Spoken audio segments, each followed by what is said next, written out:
Good afternoon and welcome to this live on endometriosis. It is Endometriosis Awareness Month, so what better time to be bringing some awareness to this inflammatory condition, that there is a lot that we can be doing diet and lifestyle wise to support and mitigate against the symptoms of endometriosis. So first and foremost, what is endometriosis?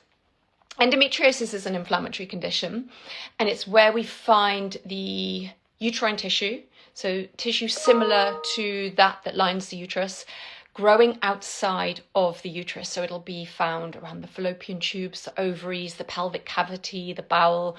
And symptoms include very painful periods, heavy bleeding, clotting.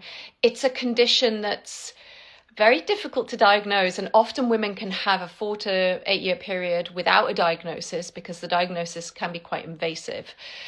So we're going to be looking at what's driving the symptoms, why it can feel that it gets worse during certain periods of our life, and really importantly, what you can do to improve the symptoms of endometriosis. So endometriosis is not caused by, but it is worsened by estrogen dominance. So estrogen is like a growing, fueling factor when it comes to endometriosis. And this means that there are things that we can be doing to bring down our estrogen back into balance. So diet-wise, balance with progesterone-wise, liver function, gut, bowels, there are all these pivotal areas and these key things that we can be doing that compound. So there's no one thing that's like the magic panacea to improve symptoms, but there's this compounding effect. So as we're looking at our diet and lifestyle and what nutrients might be needed, as we look to support the liver, the gut, the estrogen progesterone balance, these are all things that start to compound, and we can start to see huge improvements in symptoms. So first and foremost, let's look at diet. This is a question I've had leading up to today's talk. What are some of the foods that can either improve or worsen the symptoms of endometriosis? So first, let's look at how food impacts endometriosis. Insulin resistance. Now, this is a really, really important subject because it impacts all aspects of our health, whether you have endometriosis, whether you have PMS, whether you're postmenopausal. Insulin resistance is a subject you want to be familiar with. Essentially, insulin resistance is when insulin levels are starting to creep up. Why? Because our blood sugars have been going up and down and up and down, and our pancreas is dutifully producing insulin to try and shunt glucose out of the blood and into your cells. And eventually the body's like, oh my gosh, I can't seem to keep up with all of this blood sugar, and it produces more and more and more insulin, and eventually blood sugars are still creeping up and insulin levels creep up. Now, it's that high level of insulin that starts to disrupt our hormones. The insulin starts to push estrogen levels up. So insulin resistance is very it's intrinsically linked to conditions with high estrogen, for example, fibroids, adenomyosis, endometriosis, PMS, even the symptoms of perimenopause and beyond are worsened by insulin resistance. And this is why diet is a really powerful tool when it comes to our hormones. So anything that improves blood sugar balance and optimizes insulin sensitivity really starts to help balance your hormones. So insulin resistance, insulin levels are creeping up, estrogen levels can start to go up. So what can we do to improve insulin sensitivity and reverse insulin resistance? Well, first we want to look at what we're eating.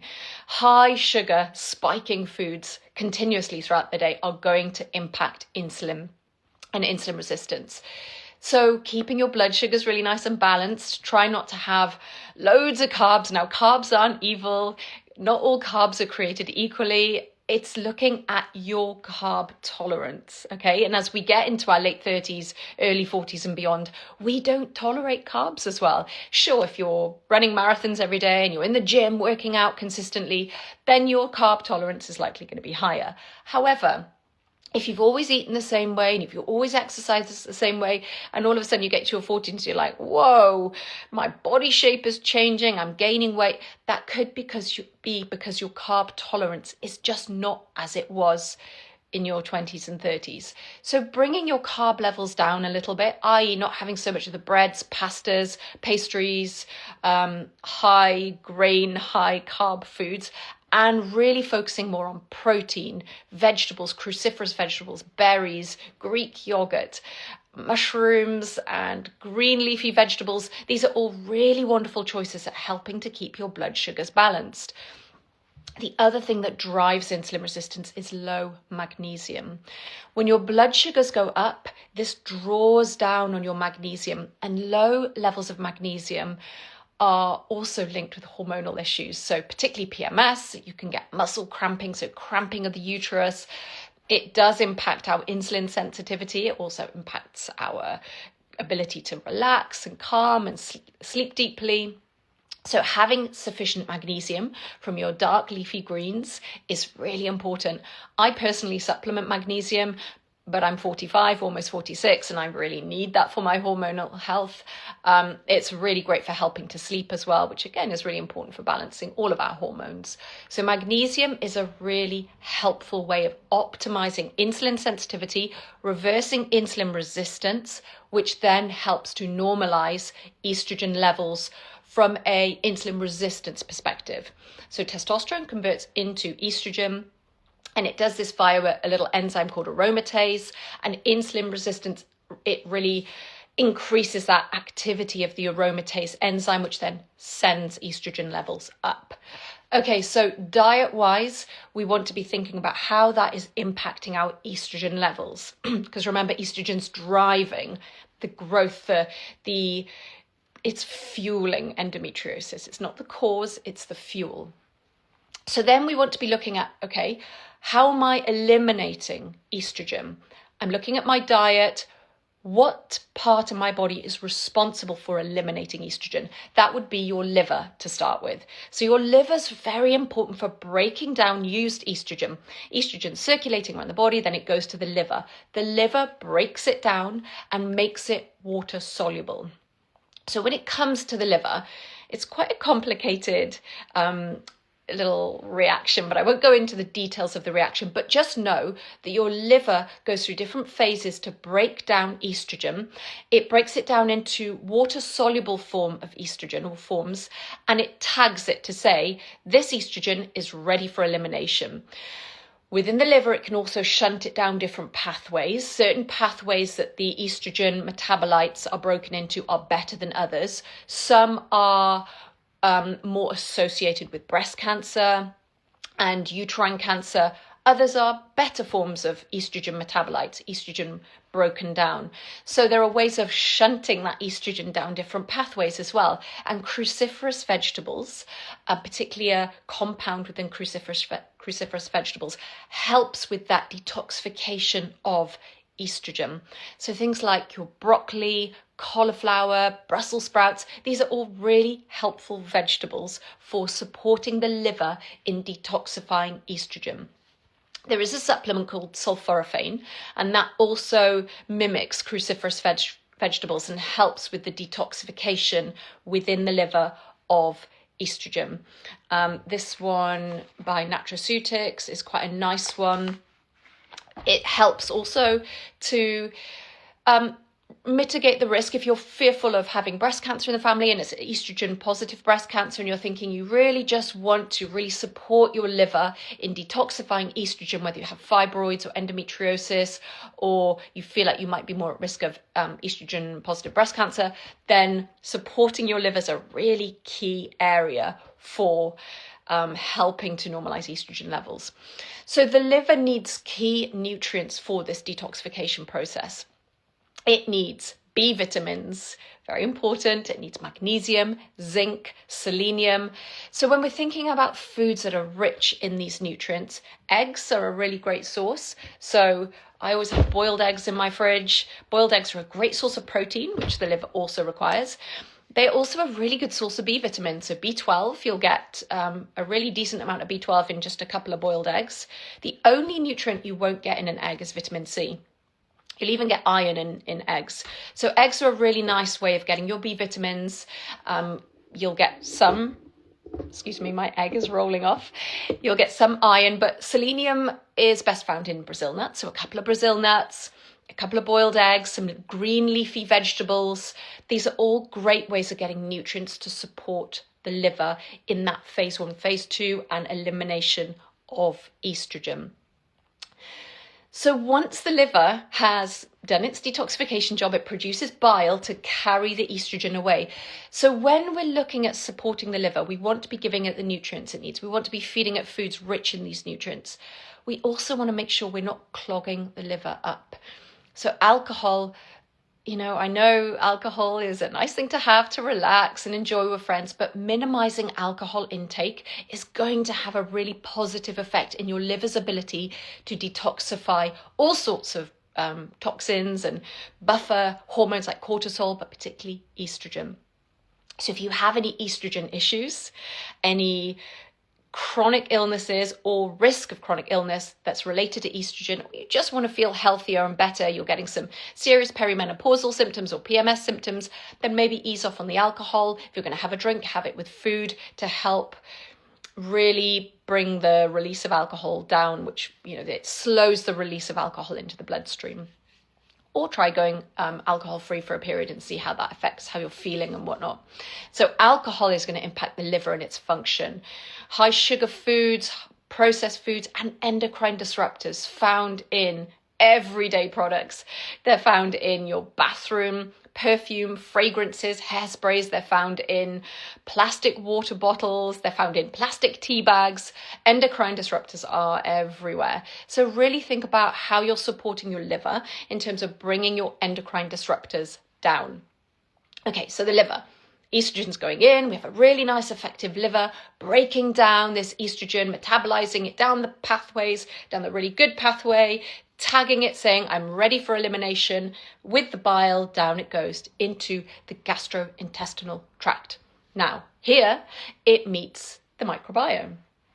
Within the microbiome, you have something called the estrobolome. Now, this is a collection of microbes that produce an enzyme, and that enzyme is capable of untagging the estrogen and allowing it to be reabsorbed back into the body. I mean, how clever is our body?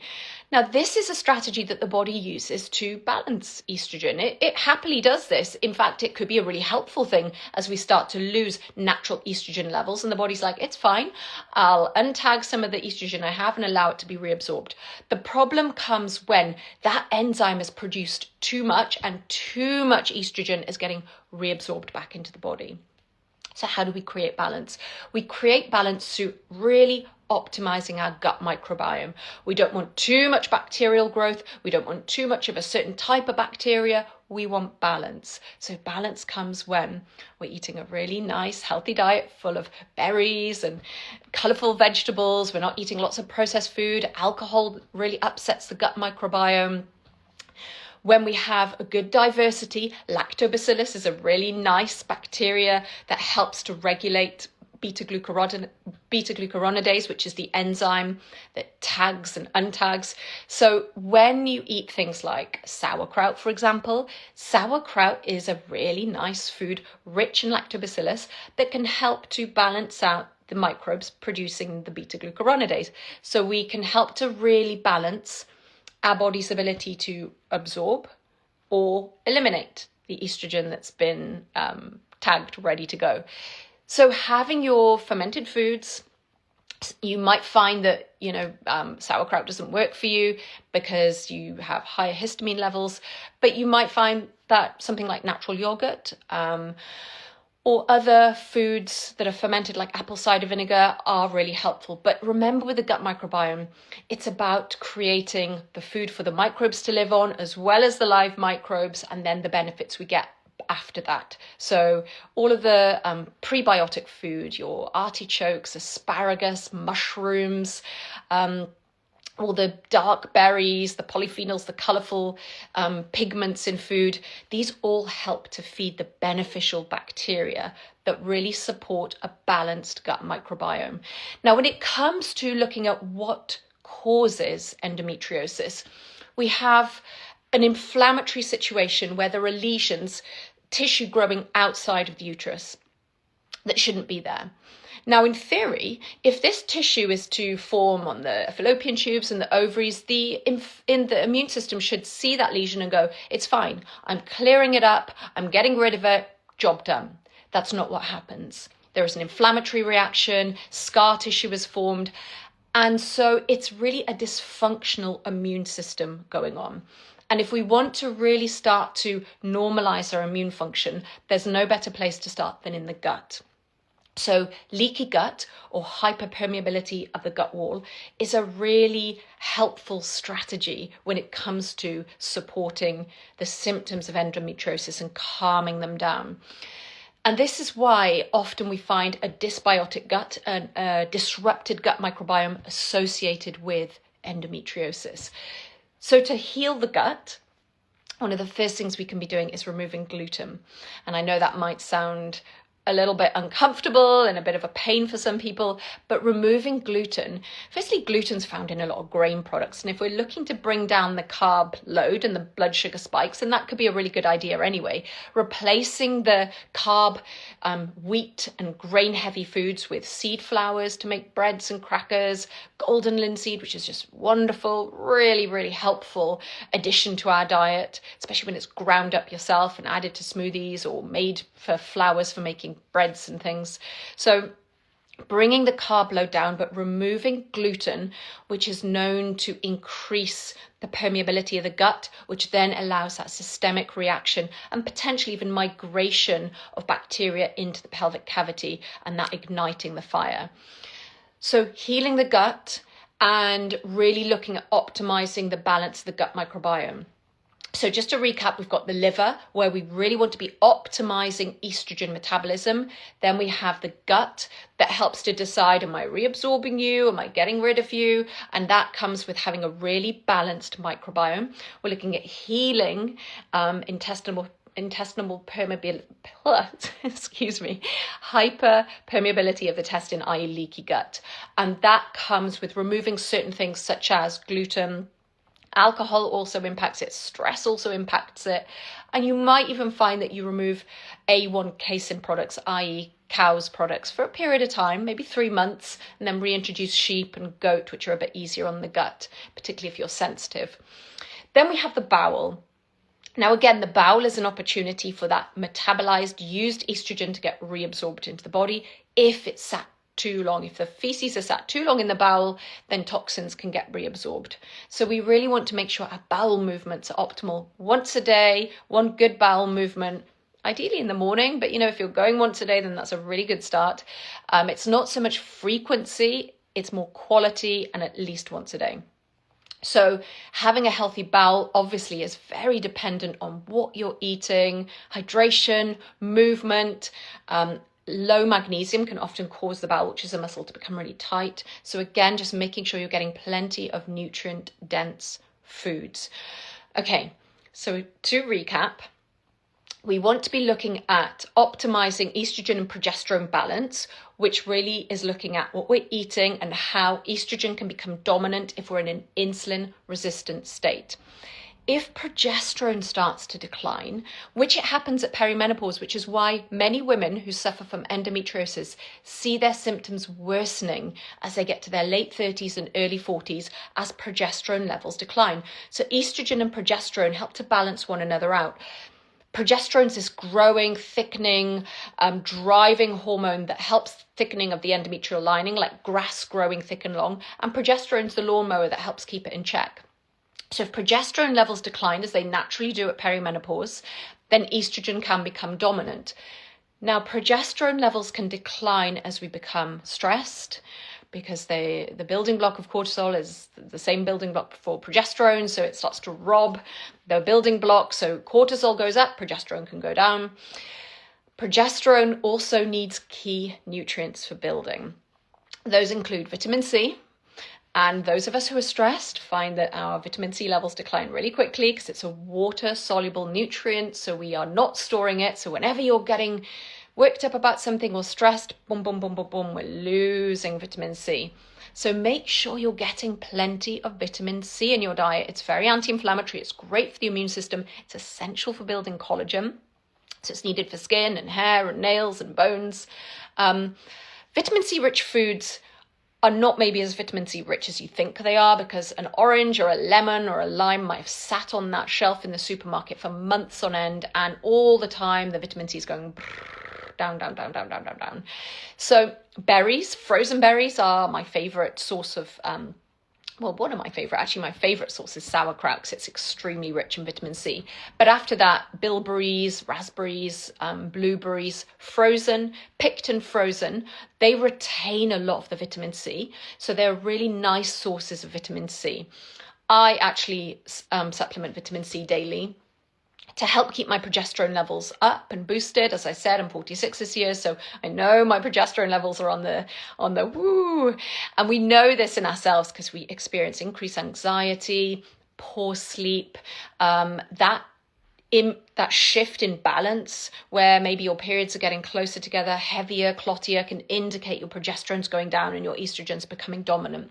So vitamin C, 450 milligrams up to 1,000 milligrams a day, can help to build your vitamin C. There's a couple of brands I use. I like Altriant.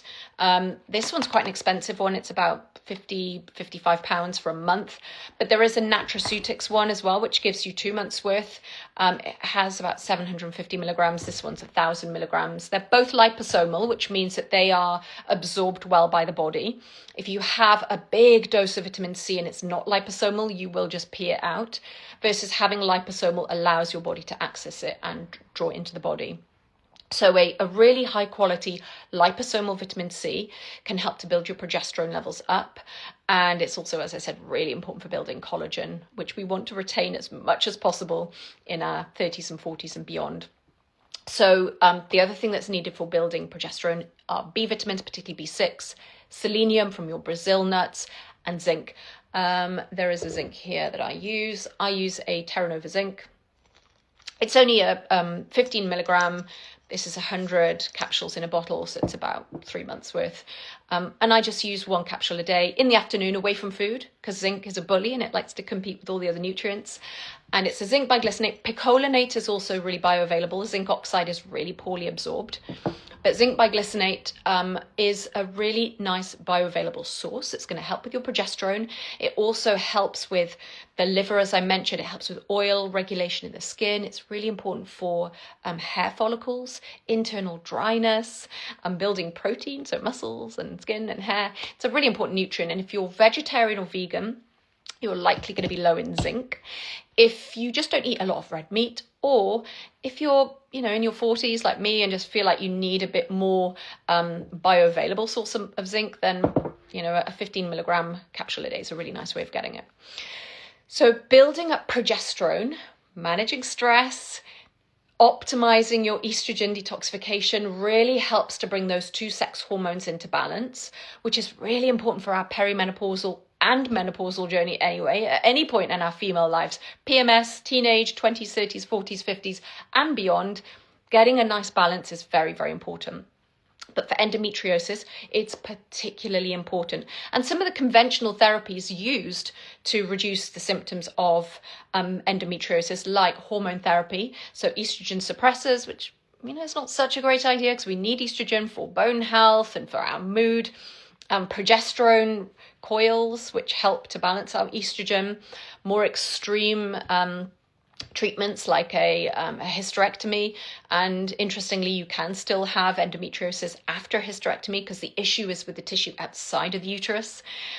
So we want to be getting to the root cause. So looking at the gut, healing up the gut, really optimizing the gut microbiome, optimizing the liver, shunting the estrogen down the really good pathways by supporting it with cruciferous vegetables, lots of nutrient-dense foods, not loading and burdening up the liver with too much toxicity like environmental toxins and heavy metals, endocrine disruptors, alcohol.